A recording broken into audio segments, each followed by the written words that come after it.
Assalamualaikum warahmatullahi wabarakatuh. Di video kali ini saya ingin melanjutkan part terakhir dari pembahasan soal UTS Matematika Diskrit 1 tahun ini. Jadi yang dua video sebelumnya bisa dicek yang tentang induksi matematika dan juga prinsip inklusi dan eksklusi. Nah, yang kali ini adalah yang tentang permutasi dan kombinasi. Oke, langsung saja. Untuk yang soal pertama itu berhubungan dengan multiset. Jadi saya ingin sedikit mengingatkan terlebih dahulu tentang multiset. Dan ya multiset itu sebenarnya seperti himpunan biasa, tetapi perbedaannya di sini adalah tidak harus berbeda. Jadi kalau himpunan itu satu objek yang sama dihitungnya sekali, tapi di multiset bisa beberapa kali. Contohnya di sini. Nah, A-nya bisa dihitung 3 kali, B-nya 2 kali, C-nya sekali, D sekali, E-nya 2 kali. Dan banyaknya elemen tersebut muncul itu disebut dengan multisiplitas. Jadi contohnya di himpunan A ini, A kecil di sini punya multisiplitas 3. Terus B punya multisiplitas 2. Oke ya.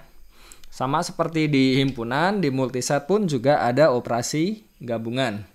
Jadi bisa dibaca sendiri definisi dari gabungannya. Dan juga selain himpunan juga punya irisan. Bisa dibaca sendiri ya. Dan ini contohnya cara menggabungkannya dan mengiriskannya. Selanjutnya, seperti yang sudah saya bahas yang di video lalu tentang prinsip inklusi, itu juga ada selisih dan juga jumlah. Jadi mirip sekali seperti himpunan, ada selisih dan jumlah. Oke, bisa dicek sendiri. Dan selanjutnya kita lanjut saja langsung ke bagian permutasi dan kombinasi. Nah, permutasi itu adalah susunan yang mungkin dibuat dari semua atau sebagian anggota suatu himpunan dengan, nah ini, kata kuncinya memperhatikan urutan. Jadi perbedaannya dengan kombinasi, kalau kombinasi tidak memperhatikan urutan. Oke ya, jadi ini definisinya. Jadi kalau misalkan kita punya n unsur, terus kita mau ambil R, nah permutasi NR itu formulanya seperti ini. Sudah saya jelaskan di kelas. Oke, contohnya selanjutnya permutasi itu tidak hanya yang linear, tapi juga bisa melingkar. Jadi ya perbedaannya kalau linear kan ujung sama ujung tidak bertemu. Kalau yang melingkar ujung-ujungnya bertemu. Oke ya. Jadi ada sedikit perbedaan. Nah, yang kombinasi sebenarnya paling nyaman itu start dari himpunan ini NN. Jadi semua di bilangan asli yang kurang dari sama dengan N. Dan kita bisa lihat ya, banyak sub himpunannya dia berhubungan dengan kombinasi. Jadi kombinasi itu apa? Nah, kombinasi ya mirip seperti permutasi tadi, tetapi perbedaannya adalah di sini tanpa memperhatikan urutan, dan ya formulanya saya yakin sudah sangat familiar di sini. Oke. Kita langsung saja ke UTS-nya. Oke. Jadi kurang lebih kalau dilihat dari jawabannya ya sebagian besar sudah oke, tidak ada masalah. Jadi saya tidak akan share common mistake di sini. Kita langsung saja di jawaban UTS-nya.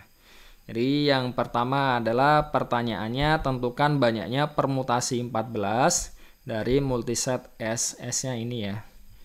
Oke. Jadi bisa dilihat kardinalitas dari S ini ada 15. Kan dari 4 tambah 5 tambah 6.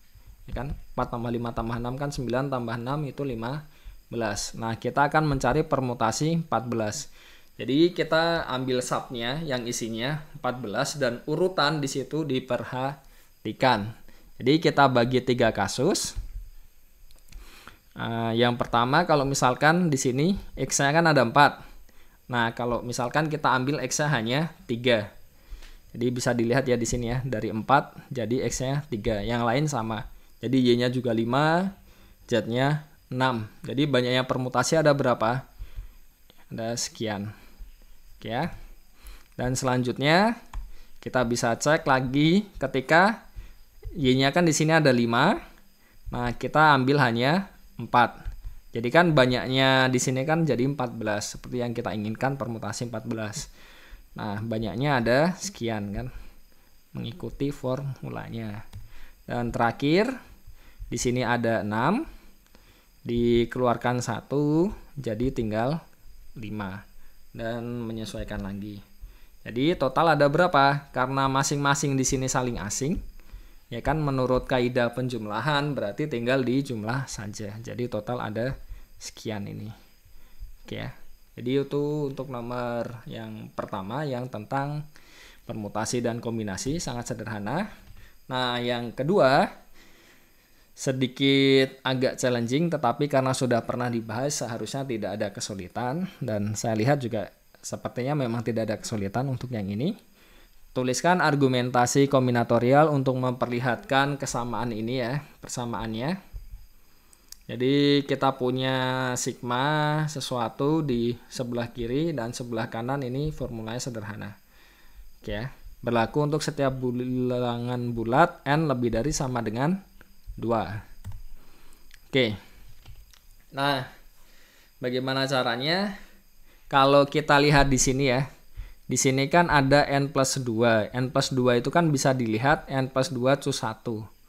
Terus di sini ada 2n min 1, diambil n min 1. Jadi kita sudah ngambil 1, terus ngambil n min 1. Dan di sini sebelum diambil 1 kan ada 2n. Berarti ya arahnya banyak objeknya itu ada 2n. Dan tadi diambil n-1 terus diambil 1, berarti kita mau ngambil n, ya kan? Nah, dari situ bisa dilihat di sini ada n plus 2 dan ada n-2 kan. Nah, itu pasti berpengaruh. Tapi ya setidaknya di sini n plus 2 dulu, berarti ya kita pecah yang 2n tadi jadi n plus 2 dan n-2. Jadi itu alasannya kenapa kita bisa dapat angka-angka ini. Oke ya. Jadi satunya di sini dilihat dari sini n plus 2 cus 1, ya kan. Terus 2n-nya itu dilihat dari ini 1 ditambah n-1, 1 ditambah 2n-1, ya kan. Terus n-nya di sini didapat dari n-1 ditambah 1 dan seterusnya. Oke ya. Jadi kita lanjut. Nah, bagaimana banyaknya cara menuliskannya? Nah, ini kan ada kesamaan, ada persamaan di sini. Nah, persamaannya kan ada 2 sisi. Jadi, bagaimana cara kita melihat di sisi kanan dan juga bagaimana cara kita melihat di sisi kiri. Nah, sisi kanannya ya bisa dilihat tadi alasannya kan. Kan di sini bisa diambil 1 dari yang n plus 2 tadi. Jadi, supaya lebih mudah, saya jelaskan di sini ada 2n anak, terus yang n plus 2-nya itu laki-laki, n-2-nya perempuan. Jadi dipilih satu anak laki-laki terlebih dahulu. Nah, satunya tuh ya terserah sih mau dijadikan apa, tapi biar lebih mudah ya, satunya dijadikan ketua. Oke ya. Selanjutnya, karena kita ingin memilih n, berarti masih kurang n-1. Jadi n dikurang satunya diambil dari mana? Ya dari anak yang tidak terpilih. Jadi dari 2n-1. Jadi total ada berapa? Jadi dari n plus 2 tadi diambil 1 dulu, ya kan?